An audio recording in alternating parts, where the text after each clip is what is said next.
कर आज यहाँ पर इस इलेक्शन मीटिंग में आप आए, आपका बहुत बहुत शुक्रिया। और मैं आपको ये बताना चाहूँगा कि 13 मई के दिन पार्लियामेंट के इलेक्शन का मतदान का दिन है और इम्तियाज़ जलील साहब का निशान पतंग है। 2019 में भी आप तमाम ने मिलकर एक नई तारीख बनाई थी और आपने यहाँ से करीब 56,000 के करीब वोट इम्तियाज़ जलील साहब को दिलाया था। मैं आपका शुक्रिया अदा भी करता हूँ और आपसे ये गुजारिश करता हूँ कि आप दोबारा मुत्तहदा तौर पर अपने एक वोट का इस्तेमाल गंगापुर से इम्तियाज़ जलील साहब के हक़ में करिए। यहाँ पर बहुत से आपके मसाइल हैं, तकालीफ हैं। अभी हमारे राहुल भाई बता रहे थे कि यहाँ से 7 किलोमीटर दूर गोदावरी बहती है और गंगापुर के किसानों को गोदावरी से पानी नहीं मिलता, जिससे किसान बहुत परेशान हो जाता है। चाहे वो गन्ना उगाता हो या प्याज हो, उसको उसकी कीमत नहीं मिलती।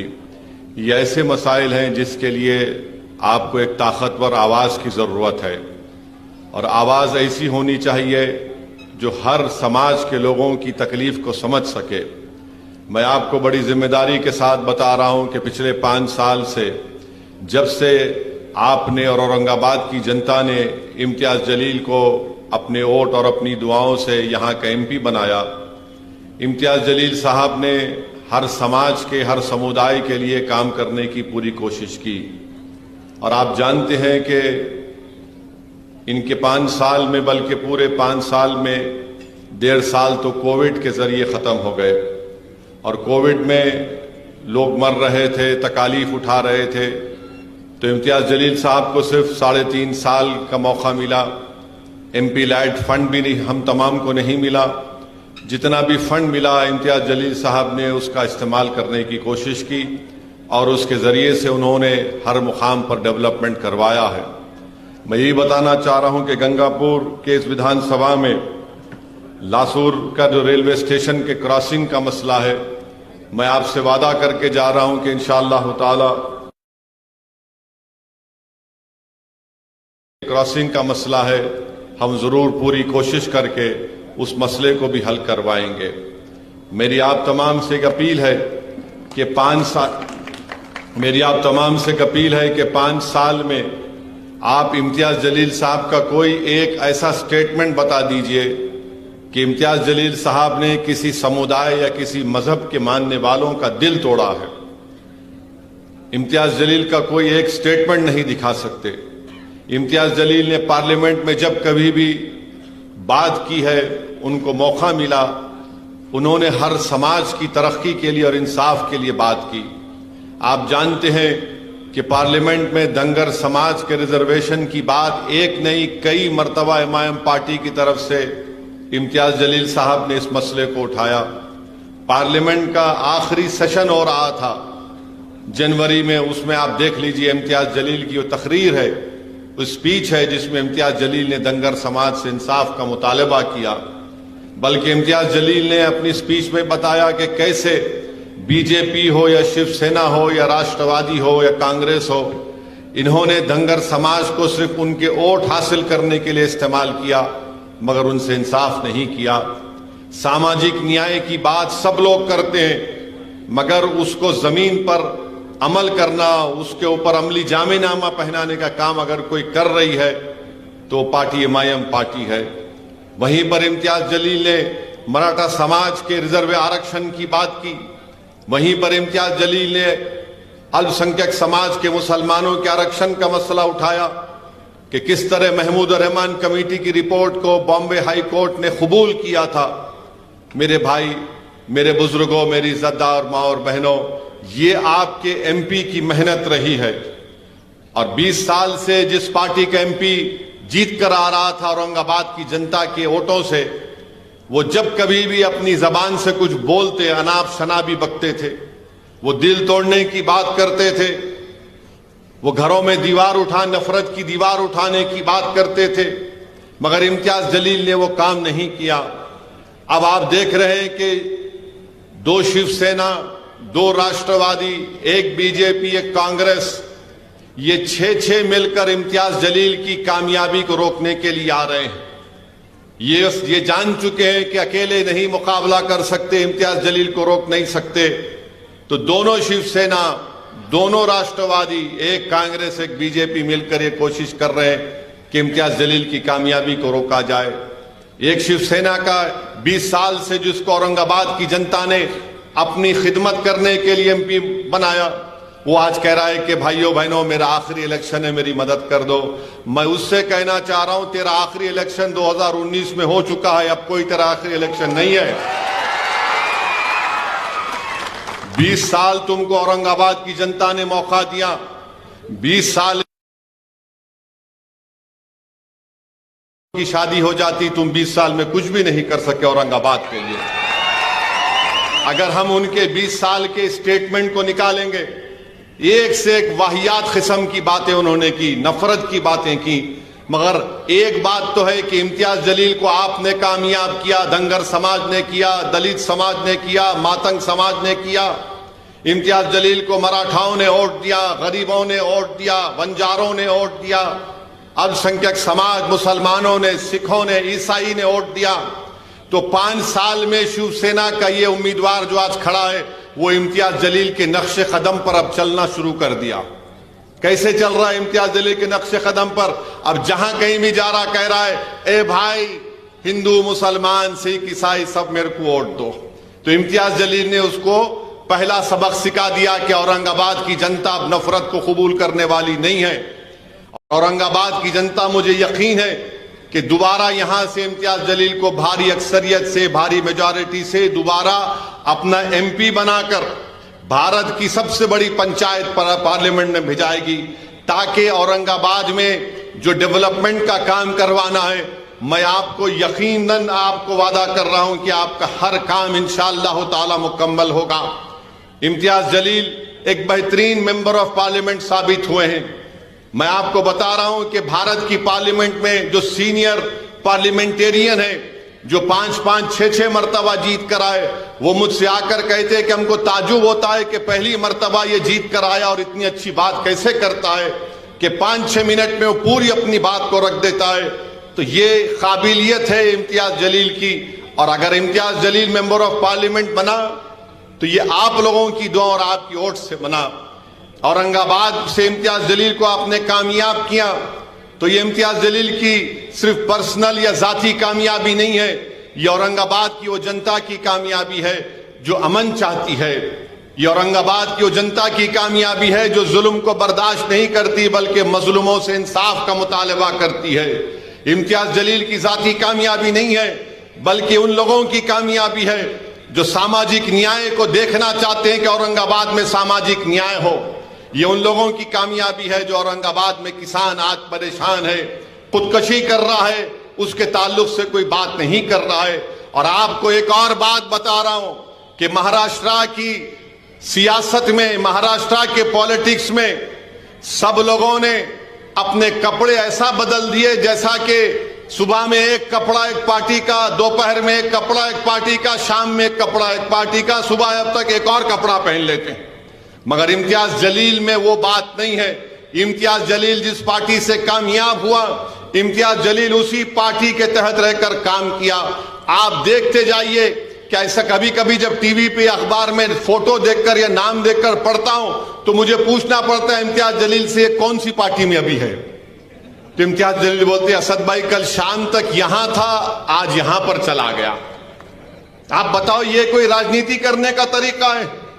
ये गरीबों की खिदमत करने का तरीका है? ये किसानों से इंसाफ दिलाने का तरीका है? ये दंगरों को उनका सामाजिक न्याय या मुकाम दिलाने का तरीका है? तुम ना दंगर के हो, ना तुम दलित के हो, ना तुम मुसलमान के हो, ना तुम किसान के हो, तुम किसी के नहीं हो। तुम सिर्फ सत्ता के भूखे हो और तुम दौलत के पुजारी हो। तुम अवाम के दोस्त नहीं हो, अवाम के खादिम नहीं हो। इसीलिए आज आप देख रहे हैं कि तमाशा बन चुका है पूरे महाराष्ट्र की राजनीति में। मगर मुझे महाराष्ट्र की जनता पर पूरा भरोसा है। महाराष्ट्र की जनता ऐसे जोकरों को वोट नहीं देगी।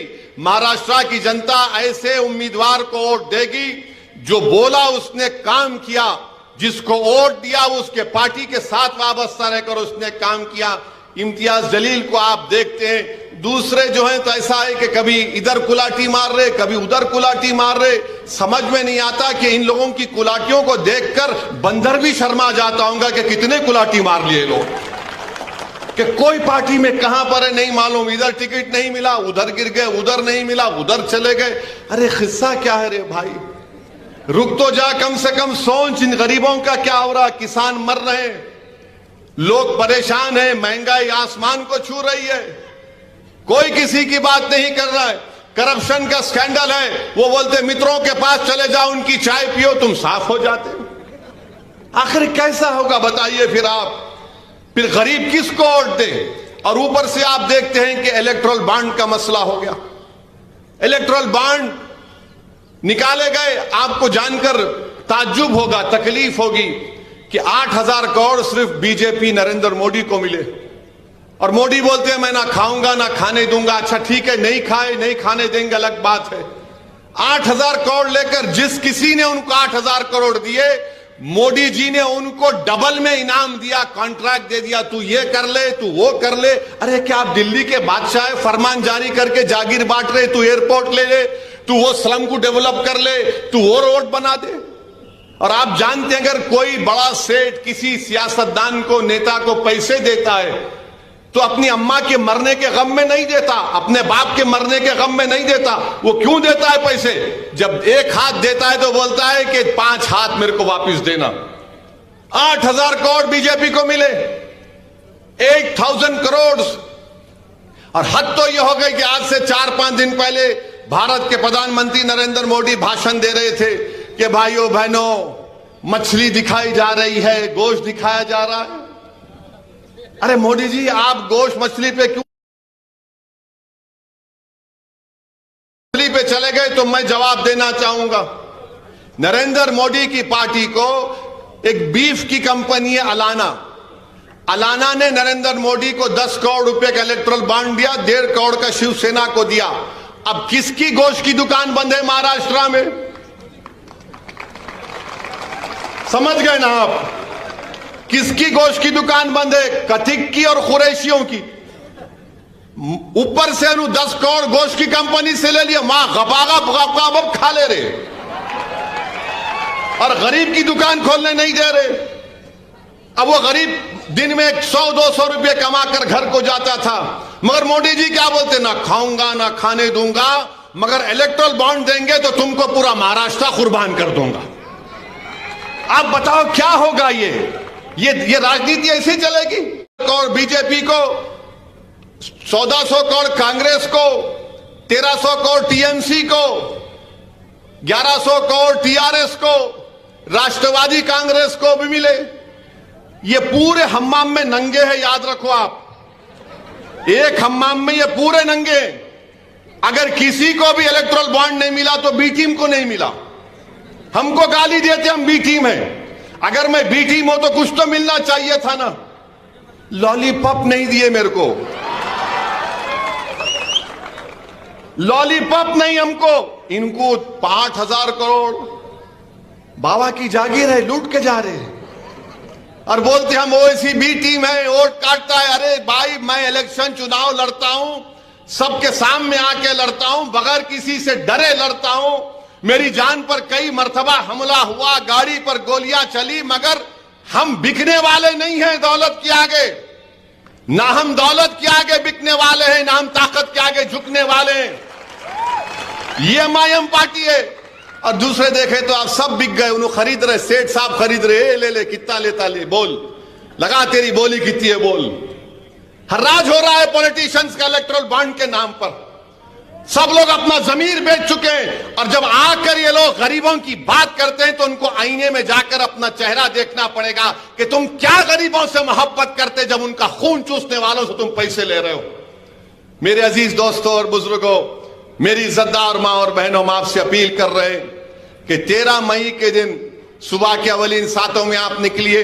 अच्छा, बीजेपी, राष्ट्रवादी कांग्रेस, शिवसेना एक बात बोलते, 370 निकाल दिए, चलिए अच्छा करा, निकाल दिया।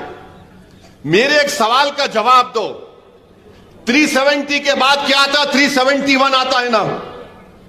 महाराष्ट्र में मराठवाड़ा रीजनल बोर्ड है, हमारे जर्नलिस्ट लोग हैं, 2020 से बोर्ड नहीं है, 2020 से चेयरमैन नहीं है, मगर 370 निकाले। अरे जो रीजनल बोर्ड मराठवाड़ा के डेवलपमेंट के लिए बनाया गया वो कहां गया? उसके मेंबर कहां गए? उसका चेयरमैन कहां गया? उसका पैसा कहां गया? अरे उद्धव ठाकरे, तुम मुख्यमंत्री, तुम्हारे राइट हैंड पे उस वक्त अशोक राव थे, अब बीजेपी में चले गए। लेफ्ट हैंड पे अजीत पवार थे, अब उधर भाग गए। तो 371 के तहत मराठवाड़ा विदर्भा का रीजनल बोर्ड क्या हुआ? एक मेंबर नहीं है, चेयरमैन नहीं है, 2-2 साल हो गए, 3 साल हो गए, उसका पता ही नहीं है। मगर सब बोलते 370। अरे 371 का क्या होगा बताओ? 371 अगर रीजनल बोर्ड रहेगा तो आप फैसला करेंगे कि मराठवाड़ा का पैसा कहां पर खर्चा होगा। यह इनकी राजनीति है। इसीलिए कह रहा हूं, इस हम्माम में सब नंगे, मराठवाड़ा का रीजनल बोर्ड, विदर्भा का रीजनल बोर्ड, मगर सब बोलते जय महाराष्ट्र। अरे जय महाराष्ट्र बोले तो फिर 371 का क्या होगा? अब आप आ जाइए, उद्धव ठाकरे, CAA का कानून बन रहा था, क्या उद्धव ठाकरे ने मोदी का साथ नहीं दिया? CAA का कानून बन रहा था, उद्धव ठाकरे मोदी का साथ दिए। और CAA का कानून NPR NRC से जोड़कर देखना पड़ेगा, इससे अलग नहीं कर सकते। ये सिटीजनशिप कानून के तहत NPR NRC है। अब बीजेपी बोलेगी नहीं। मैंने अमित शाह से पूछा था, वीडियो जी NPR NRC होके रहेगा तो क्या झूठ है? बोलो, अमित शाह ने झूठ बोला तो कल पार्लियामेंट में प्रिविलेज मोशन डालूंगा अमित शाह के खिलाफ के झूठ बोले तो पार्लियामेंट को। आप CAA का साथ दिए उद्धव ठाकरे, और NPR NRC होगा तो याद रखो NPR NRC होगा। ये लोग इस देश में NPR NRC कराकर दलित समाज को, गरीब समाज को, अल्पसंख्यक समाज, मुसलमान को, किसानों को, बहरहाल जितने गरीब हैं, अगर यहां पर इस इलाके में किसी गवर्नमेंट के दफ्तर पर NPR NRC के तहत एक नाम लिखा जाएगा, राहुल नाम लिख दिए हमारे भाई का, तो कोई भी संघ परिवार का आदमी जाके बोलेगा राहुल भारत का नागरिक नहीं है, वो राहुल को बताना पड़ेगा कि वो भारत का नागरिक है। राहुल के ऊपर बर्डन ऑफ प्रूफ आ जाएगा, और राहुल को बताना पड़ेगा कि दादा का, उसके दादा का बर्थ सर्टिफिकेट कहां से लाएगा राहुल। भारत में कितने लोगों के पास पासपोर्ट है? 6 या 7% लोगों के लिए पासपोर्ट है। और आप समझते आधार कार्ड सिटीजनशिप का प्रूफ है? नहीं, आधार कार्ड के पीछे लिखा हुआ है कि यह भारत की सिटीजनशिप का प्रूफ नहीं है। वोटर लिस्ट में नाम सिटीजनशिप का प्रूफ नहीं है। CAA की तारीफ उद्धव ठाकरे ने की, अब उद्धव ठाकरे आके बोल रहे मैं सेक्युलर हो गया। ये कैसे सेक्युलर हो गए भाई? आप कहां से सेक्युलर हो गए आप? और कांग्रेस, राष्ट्रवादी शरद पवार की उनके साथ बैठी हुई है, चीचा एक तरफ, भतीजा एक तरफ। अरे सबको बेवकूफ बना रहे हैं लोग, अंकल एक तरफ, उन्हों एक तरफ। और गाली किसको दे रहे? पूरे मिलके। बीजेपी बोलती है आतंकवादियों का साथी है, हम भी टीम है। ट्रिपल तलाक का मसला है, उद्धव ठाकरे साथ दिए बीजेपी का। ट्रिपल तलाक का कानून मोदी जी बोलते मुस्लिम महिलाओं के लिए बड़ा इंसाफ की बात है, इंसाफ की बात नहीं, नाइंसाफी की बात है। अगर कोई मुस्लिम महिला को कोई मुसलमान ट्रिपल तलाक देता है तो मैं कहा हूं गुनाहगार है, वो गुनाहगार है। मगर जो वो देता है, अब उस औरत को बताना पड़ेगा कोर्ट को जाकर के ये पागल बेवकूफ ने मुझे ट्रिपल तलाक दिया। कौन जाकर उसकी ताईद में कोर्ट में खड़े रहेगा? अच्छा, मोदी जी को अब हम मोदी जी नहीं बोलेंगे, उनको अल्लामा फजीलतुल शेख मोदी बोलेंगे। क्यों बोलेंगे? जेल में कोई गया तो मोदी जी बोले तू जेल में जाएगा तो अपनी बीवी को पैसा भिजाना। अबे जेल में कौन देगा पैसे? मोदी जी बोल रहे, दिमाग में आ गया, साइंटिस्ट है वो। अब मोदी जी बोल रहे कि वो ट्रिपल तलाक देता तो शादी नहीं टूटती। जब शादी नहीं टूटती तो गुनाह किस बात का, केस किस बात का? और मोदी जी फजीलतुल शेख है, अल्लामा है। अच्छा, उस